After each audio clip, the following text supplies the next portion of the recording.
Dans la vidéo d'aujourd'hui, je veux vraiment me concentrer sur une chose qui est une légende urbaine. Et cette légende urbaine en particulier est la croyance selon laquelle on fonctionne avec seulement 10% de notre cerveau. Donc on a tous entendu, oui, on fonctionne avec seulement 10% de notre cerveau. Et si on pouvait utiliser tout le reste, on serait super intelligent, mais c'est tout ce qu'on utilise. Premièrement, d'où vient ce chiffre, 10%? Il y a longtemps, en essayant de comprendre le corps humain à travers l'étude de l'histologie et des cellules qui composent les organes, une étude du cerveau a révélé un fait très important. Et c'est que seulement 10% du cerveau était composé de neurones. 90% des cellules du cerveau n'étaient pas des neurones, mais ce qu'on appelle du tissu de remplissage ou de soutien, à qui on a donné le nom de cellules gliales.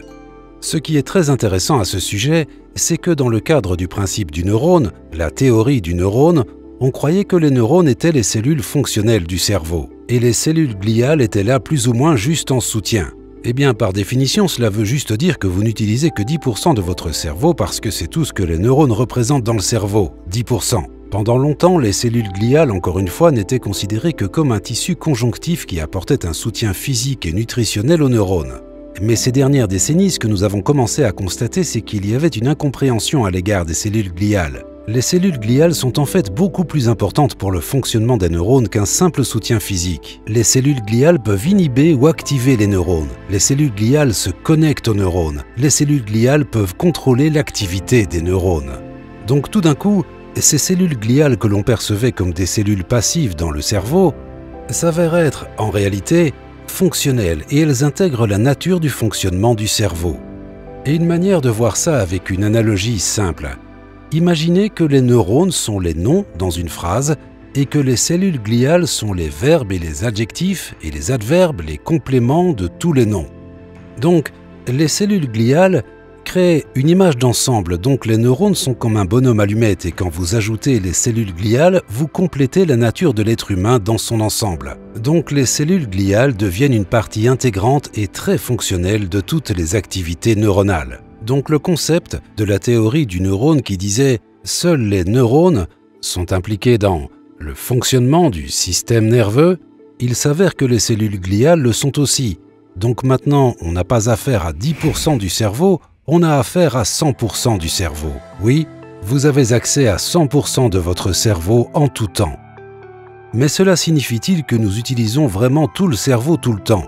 La réponse est non.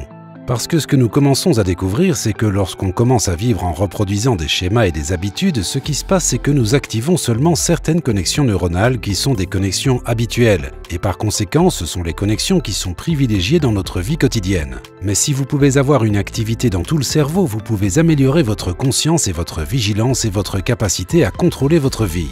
Donc en gros, ce que ça veut dire, c'est qu'on peut utiliser tout notre cerveau en commençant à penser aux choses dans leur globalité au lieu de simplement rejouer des programmes récurrents qui reviennent encore et qui activent les mêmes chemins cérébraux. Donc pour que ça soit pertinent, une fois que l'on commence à s'engager dans une activité cérébrale globale, nous optimisons nos capacités en tant qu'être humain sur cette planète. Et maintenant, nous commençons à découvrir qu'il y a de nombreuses manières de stimuler et d'activer tout le cerveau. Certaines d'entre elles consistent en de simples exercices, comme quelque chose qu'on appelle la gymnastique cérébrale. Et la gymnastique cérébrale, c'est des exercices très intéressants d'intégration du corps et du système nerveux. Ma main droite est contrôlée par mon hémisphère gauche. Ma main gauche est contrôlée par mon hémisphère droit. Mais voilà un fait intéressant. Si ma main droite contrôlée par mon hémisphère gauche traverse la ligne médiane, alors c'est instantanément détecté par l'autre hémisphère parce que maintenant, elle est dans ce territoire également. Donc quand vous croisez les bras et quand vous croisez les jambes, ce que vous faites, c'est que vous amenez les hémisphères gauche et droit à travailler ensemble en harmonie.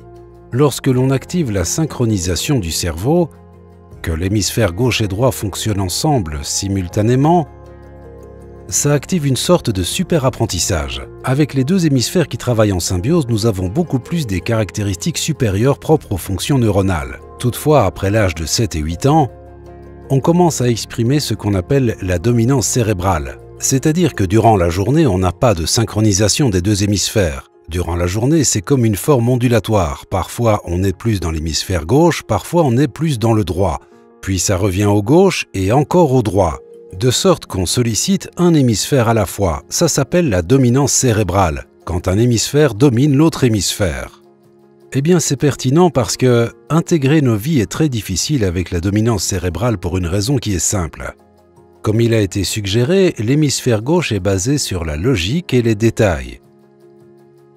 Notre hémisphère droit est en fait associé aux émotions et globalité.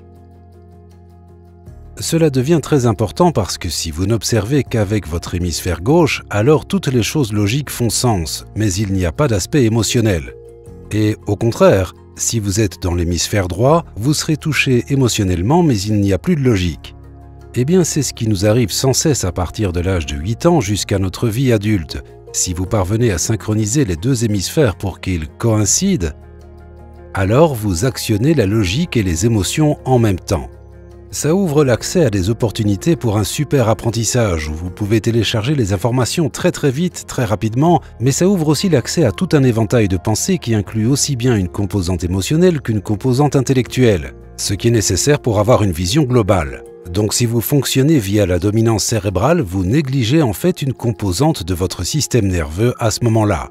Donc si vous faites un exercice de gymnastique cérébrale où vous croisez les bras et les jambes, quand vous faites ça, vous commencez à intégrer les deux. Curieusement, quand les hémisphères sont synchronisés, on est beaucoup plus calme, serein, et on est capable de réellement exprimer des fonctions neurologiques qui nous servent de structure de soutien.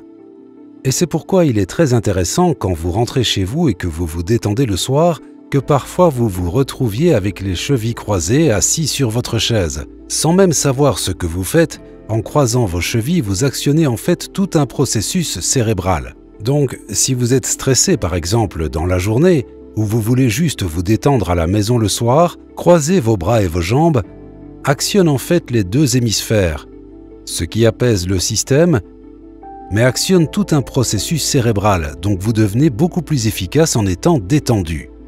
Donc si vous vivez un moment difficile dans la journée, prenez juste un moment et croisez les bras et les jambes, maintenez-les ensemble et attendez juste 3 à 4 minutes et vous sentirez l'apaisement prendre le dessus. Et pendant cet apaisement, vos fonctions neurologiques seront totalement amplifiées. Lorsque nous commençons à fonctionner à travers des schémas qui se répètent tous les jours, on commence à exprimer des connexions très spécifiques qui sont sans cesse réutilisées. Et par conséquent, on néglige en fait beaucoup de fonctionnalités cérébrales et on accomplit juste les habitudes, les schémas qui se répètent encore et encore.